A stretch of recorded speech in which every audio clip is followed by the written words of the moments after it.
খুব সুন্দরভাবে যদি আমরা একটা ইমেজকে হোভার করি তাহলে দেখো ইমেজটা সুন্দর করে একটু জুমিং হয়েছে এবং পিছনে একটা টাইটেল বা কারোর নাম এবং সোশ্যাল মিডিয়া আইকনগুলো শো করেছে।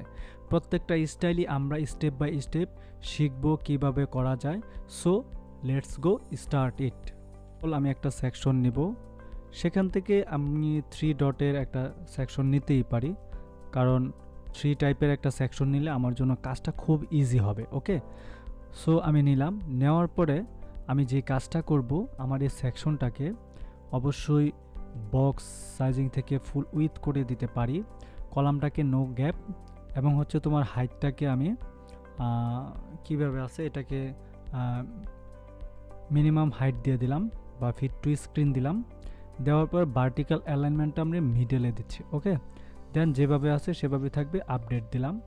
তারপরে আমি ইচ্ছে করলে পিছনে একটা কোনো কালার দিব না, ইচ্ছে করলে আমি কোনো কালার দিতেও পারি।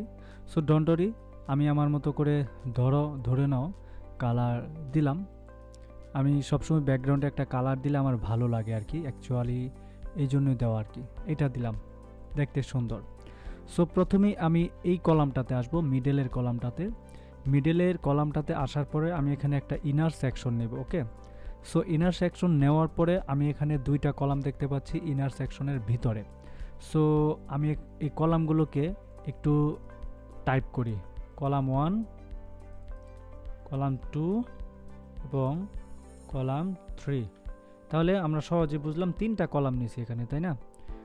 আর এই দ্বিতীয় কলামের ভিতরে আরও 2টা কলাম নিছি inner section, right? So inner সেকশনে কলাম আছে 2টা, একটা কলাম আমরা ডিলিট করে দিব। সো যে কোনো একটা কলাম ডিলিট করে দেই। সো এই কলাম সেকশনটাকে আমরা অবশ্যই মিনিমাম হাইট করে নিচ্ছি, ভার্টিক্যাল অ্যালাইন মিডলে রাখছি বা টপেই থাকবে বাই ডিফল্ট। এবং তোমার যে সিস্টেমটা দেখো, এখানে আমরা যে কাজটা করতেছি এখানে যেভাবে আছে সেভাবেই থাকবে, কোনো চেঞ্জ আমরা করব না অ্যাকচুয়ালি। সো এই ইনারটাকে ক্লিক করার পর, এই যে ইনার সেকশনকে ক্লিক করার পর দেখো আমরা এটাকে কলামকে নো গ্যাপ দিতে পারি বা যেভাবে আছে থাকবে। হাইটটাকে আমি মিনিমাম হাইট দিতে পারি, রাখলাম মিনিমাম হাইট। দেন এখানে পিক্সেল আছে, সো পিক্সেলটাকে আমি একটু বাড়ায় ছোট করে দিতে পারি, কোনো ব্যাপার না। 500 রাখছি, এখানে 430 দিলাম। ডোন্ট ওয়ারি, যে যেভাবে খুশি দিতেই পারে। ওকে, ডান। আপডেট দিলাম। আপডেট দেওয়ার পর এই সেকশনটার ভিতরে আমি অবশ্যই তোমার যে ইনার সেকশনটা আছে, সো সেখানে আমাকে কি করতে হবে বলো তো? আমাকে ডিজাইনটা করতে হবে প্রথমে তোমার ইনার সেকশনের বাহিরে। ওকে, সো ইনার সেকশনে আসার পরে আমি দেখো ইনার সেকশনে আসলাম, ইনার সেকশনকে জাস্ট সিলেক্ট করলাম। সিলেক্ট করার পর আমাকে দেখো স্টাইল থেকে আমি ইনার সেকশনের ব্যাকগ্রাউন্ডের ওভারলেটা চেঞ্জ করে দেব। সো ওভারলেতে যাব, যাওয়ার পরে এখানে দেখো ক্লাসিক্যাল অপশন লেখা আছে। সো ডোন্ট ওয়ারি, এখান থেকে আমি ইমেজ অপশনটা ক্লিক করব। এখানে আমরা কয়েকটা ইমেজ পাবো, বেসিক্যালি আমরা এই 3টা ইমেজ নিয়ে ডিজাইন করি। সো ডোন্ট ওয়ারি, আমি এই প্রথম ইমেজটা নিলাম, নেওয়ার পরে সিলেক্ট করে ইমেজটা রাখলাম এখানে। ওকে, সো ইমেজটা এই টাইপের থাকতেই পারে, ব্যাপার না। ইমেজটা এইভাবে থাকলে আমার ইমেজের যেই পজিশন, সেন্টার, তারপর হচ্ছে তোমার রিপিট, নো রিপিট, ডিসপ্লে হচ্ছে কভার, এই টাইপের রাখতে পারি। ওকে, দেন আপডেট দিলাম। এখন দেওয়ার পরে ওভারলের যে অপাসিটিটা, এই অপাসিটিটা আমি একটু বাড়াই দেই বা কমাই দিতে পারি। দেখো অপাসিটিটা একটু কমাই দিছি, দেখতেও সুন্দর। এখন যদি আমার সাইটটাকে আমি রিলোড দেই তাহলে দেখব এই টাইপের একটা ইমেজ আসছে, বাট এই টাইপের ইমেজ আসলেই হবে না, অনেক বড় লাগতেছে। এটাকে আমরা অবশ্যই প্যাডিংয়ে রাখবো। সো ইনার সেকশনে যাওয়ার পর এটাকে আমরা যাচ্ছি এখানে প্যাডিং, আমরা মার্জিন দিচ্ছি। সো এখানে পিক্সেল থেকে পার্সেন্টেজ করে দিয়ে মার্জিনটা করে দিচ্ছি 5। ওকে, ডান, দারুণ লাগতেছে।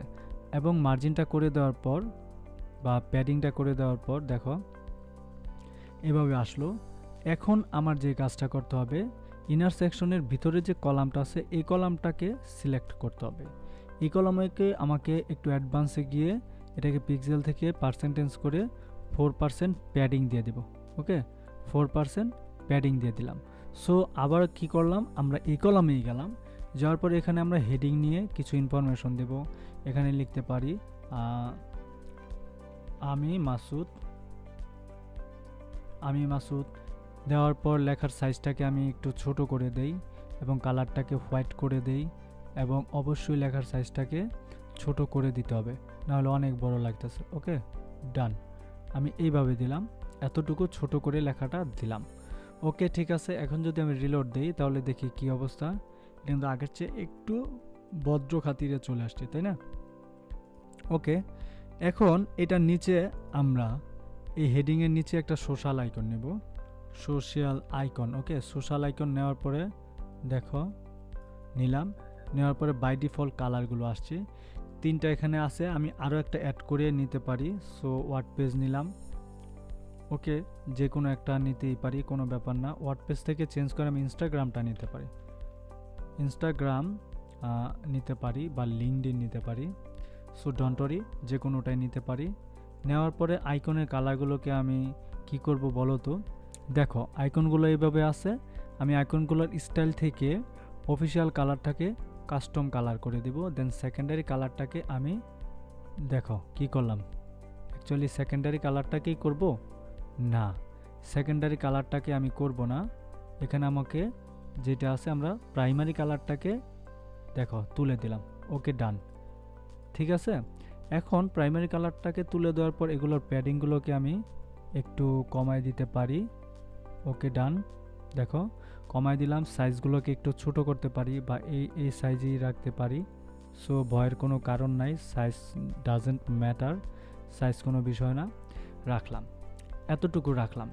এখন রাখার পর আপডেট দাও, দেখো তো কীরকম দেখায়। এরকম দেখাচ্ছে, তাই না? সো ইমেজগুলোকে বা এই যে সাইজগুলোকে আরেকটু বড়ই করি আমি, তাহলে 24 রাখলাম। ঠিক আছে, এখন এটাকে আমরা চাচ্ছি কলাম আকারে থাকুক। সো এর জন্য আমাদের যে কাজটা করতে হবে, আমরা অবশ্যই অ্যাডভান্স ট্যাবে চলে যাব। অ্যাডভান্স থেকে আমরা পজিশনের দিকে যদি আমরা তাকাই, তাহলে এখানে দেখো পজিশন কি আছে বলো তো? ফিক্সড না অ্যাবসোলেট? বলো না। উইথটা আছে কাস্টম উইথটা দিলাম। দেখো কাস্টম উইথ দেওয়ার পর এটা অবশ্যই ইন থেকে আসবে বা এইভাবে আসছে। হ্যাঁ, আমরা উইথে দিয়েছি কাস্টম, দেওয়ার পর এখানে উইথ দিয়েছি 0 পিক্সেল। 0 পিক্সেল দেওয়াতে দেখছো কী হয়েছে, এটা কিন্তু একটা নিচে নিচে চলে আসছে। বাট আমরা এটাকে অন্যভাবেও নিচে নিচে নিয়ে আসতে পারতাম, সেটা আর দেখাচ্ছি না। নেওয়ার পরে এখন আমরা এটাকে যেভাবে থাকা সেভাবে থাকলো। দেন পজিশনটাকে আমি কি করব বলো তো? একটু খেয়াল করে দেখো, এটার পজিশনটাকে আমাকে একটু চেঞ্জ করে দিতে হবে। পজিশনকে আমি অ্যাবসোলেট থেকে করে দিলাম এবং এটাকে বটমে করে নিচে দিলাম। সো এখন অফসেট বা এই যে তোমার ভার্টিক্যাল অ্যালাইনের এই জিনিসটা যদি আমরা 0 রাখি, এটা রাখলাম এবং ভার্টিক্যাল অ্যালাইনের দেখো অফসেটটা উপরে চলে গেল, তাই না? সো আপডেট দিলাম। আপডেট দেওয়ার পর এখন একটু রিলোড দেই। রিলোড দিলে দেখব ইমেজটা কোথায় আমাদের শো করতেছে। এখন দেখো এইদিকে ইমেজটা শো করতেছে, তাই না? বাট ইমেজ শো করতেছে, আমরা যখন ইমেজে হোভারটা রাখি তখন কিন্তু একটা কালার চেঞ্জ হওয়ার কথা। সো আমরা প্রথমেই আমরা এখানে আবার যাই, কলাম থেকে আমরা ওভারলেটা দেখি। সো ওভারলেটা ইনার সেকশনে যাচ্ছি। ওভারলেটাতে আমরা একটু অপাসিটিটা আরেকটু বাড়াই। হ্যাঁ, একটু ভালো লাগতেছে, বেশি দিলে খুব খারাপ লাগতেছে। এখন আমরা দেখো কলামে গেলাম, কলামের কাজ শেষ আমাদের, তাই না? এখন আমাদের কি করতে হবে? এখন আমাদের যেটা করা উচিত, আমরা এটাতে যখন হোভার করব, এই কলামে যখন আমরা হোভার করব তখন অবশ্যই আমাদের এই ইমেজটা জুম হবে। তো এখন আমরা ইনার সেকশনে সিলেক্ট করব। দেখো ইনার সেকশনে সিলেক্ট করেছি। সো ইনার সেকশনে সিলেক্ট করার পর আমরা অ্যাডভান্স ট্যাবে যাব। অ্যাডভান্স থেকে কাস্টম সিএসএসে চলে যাব। অবশ্যই আমরা যে কোডটা এখানে অ্যাপ্লাই করব, যে সিএসএসটা এখানে অ্যাপ্লাই করব, তোমাদেরকে আমি দিয়ে দিব ডেসক্রিপশনে। সেই ডেসক্রিপশন থেকে তোমরা কপি করে কাজটা করতে পারো। সো এখানে আমি নিয়ে আসলাম, নিয়ে আসার পরে জাস্ট কপি করলাম। ওয়াও, দেখো কপি করার পর কিন্তু একটা জুম হচ্ছে, তাই না? জুমটা হয়ে অনেক বড় হয়ে যাচ্ছে। ব্যাপার না, এটা ছোট হইতে পারে, বড় হইতে পারে, এইগুলো এতটুকু অংশ। ওকে, দেন এই কোটেশনের পরে আমরা আরও একটা কোড দিব, যে কোডটাকে দিলে আমাদের এই লেখাগুলো একেবারে নিচে চলে যাবে। যখন আমি জাস্ট হোভার করব, লেখার ইমেজটা বড় হবে এবং এই লেখাগুলো শো করবে। ওকে, সো এর জন্য আমাকে যে কাজটা করতে হবে, আরও কিছু কোড আমাকে নিতে হবে, যা আমি ডেসক্রিপশনে দিয়ে দিব। জাস্ট এটা নিচে এসে এখানে অ্যাপ্লাই করব। দেখো বুম করে এসে চলে গেল। এখন আমরা রিলোড বা এটাতে হোভার করি, আমাদের ইমেজটাও শো করতেছে, সোশ্যাল মিডিয়াগুলো শো করতেছে এবং ইমেজটা একটু জুম হচ্ছে বেশি। এখন ইমেজটা যদি আমরা একটু তাকাই, তাহলে দেখো এখানে সুন্দর করে আমাদের ইনফরমেশনগুলো দেওয়া আছে। ট্রানজ্যাকশন, কতক্ষণ সময় নেবে, সিলেক্টর, হোভার, এই যে পয়েন্ট, 1.5 দিতে পারি। দেন এখানেও আমরা 1.5 দিতে পারি। 1.5 দেওয়ার পরে একটু যদি আমরা দেখি, আপডেট দিই অথবা আপডেট নাও দিতে পারি। দেখো এখন কিন্তু হোভার করলে একটু অল্প হচ্ছে, আবার এখানে বাড়াই দিলে বেশি হইতে পারে, কোনো ব্যাপার না। সো এটা হইতেই পারে। এখন আমরা এই ডিজাইনগুলোকে জাস্ট কপি করব। তো কপি করব কোথায়? অবশ্যই ইনার সেকশনের পরিবর্তে আমাদের মূল যে কলামটা, এই কলামটাকে সিলেক্ট করতে হবে। দেন এই কলামটাকে আমরা ডুপ্লিকেট করব, এই কলামটাকে আবারও ডুপ্লিকেট করব। কোথায় গেল? দেখো আমরা এই কলামটাকে আবারও ডুপ্লিকেট করব। তাহলে 3টা ডুপ্লিকেট। সবার প্রথমে যেই কলামটা ছিল এটাকে আমি ডিলিট করে দিব, সবার শেষে যে কলামটা ছিল এটাকে আমি ডিলিট করে দিব। এখন কথা হচ্ছে সবগুলো ইমেজের পাশাপাশি একই অবস্থা। সো ডোন্ট ওয়ারি, ভয়ের কোনোই কারণ নাই।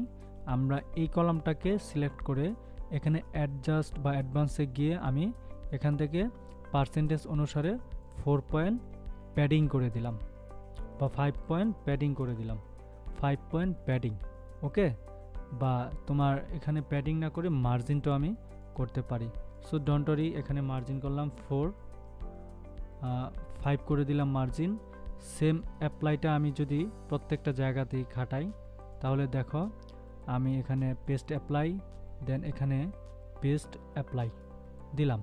দেওয়ার পরে আমি এইভাবে আপডেট দিয়ে জাস্ট একটু রিলোড যদি আমি আমার ওয়েবসাইটটাতে দেই, তাহলে দেখবো 3টা ইমেজ আসছে। যখন আমরা হোভার করব এখানে অনেকগুলো ইনফরমেশন শো করতেছে। জাস্ট এখানে আমি আমার ইমেজগুলোকে চেঞ্জ করতে পারি। এই জন্য প্রথমটার ভিতরে গিয়ে আমি সেকশনটাকে, ইনার সেকশনের ব্যাকগ্রাউন্ডের ওভারলেটা চেঞ্জ করে দিব। সো ভয়ের কোনোই কারণ নাই, ব্যাকগ্রাউন্ডের ওভারলেটা চেঞ্জ করে দিব, এটা দিয়ে দিব। ডোন্ট ওয়ারি, চলে আসছে। তারপরে দ্বিতীয়টাতে আমরা যদি যাই, খেয়াল করো, প্রথমটা গেল, প্রথমটার ইনার সেকশন, দ্বিতীয়টার ইনার সেকশনে আমি যদি যাই, ইনার সেকশনকে সিলেক্ট করব। তারপর আমি স্টাইল থেকে ব্যাকগ্রাউন্ড ওভারলেতে যাব, ওইখানে গিয়ে ইমেজটাকে জাস্ট চেঞ্জ করে এই ইমেজটা দিয়ে দেব। ওকে, ডান, কোনো ব্যাপার না। এখন আমরা যদি ফাইনালি আমাদের ওয়েবসাইটটাতে রিলোড দেই, তাহলে দেখতে পাবো 3টা ইমেজ 3 ধরনের আছে। জাস্ট আমরা লিঙ্কগুলোকে চেঞ্জ করতে পারি, নামগুলোকেও চেঞ্জ করে দিতে পারি। সো খুব ম্যাজিক অনুসারেই তোমাদেরকে দেখালাম। যদি আমার ভিডিওটি তোমাদের ভালো লেগে থাকে, তাহলে চ্যানেলটি সাবস্ক্রাইব করে তোমরা টিউটোরিয়াল শিখতে পারো কিভাবে প্রথম থেকে শেষ পর্যন্ত এলিমেন্টর পেজ বিল্ডার দিয়ে একটা ওয়েবসাইট তৈরি করা যেতে পারে। সে বিষয় নিয়ে এবং বিশদ আরও অনেক আলোচনা নিয়ে তোমাদের সাথে আমি বিস্তারিত আমার এই ভিডিওর প্লেলিস্টেই তৈরি করেছি।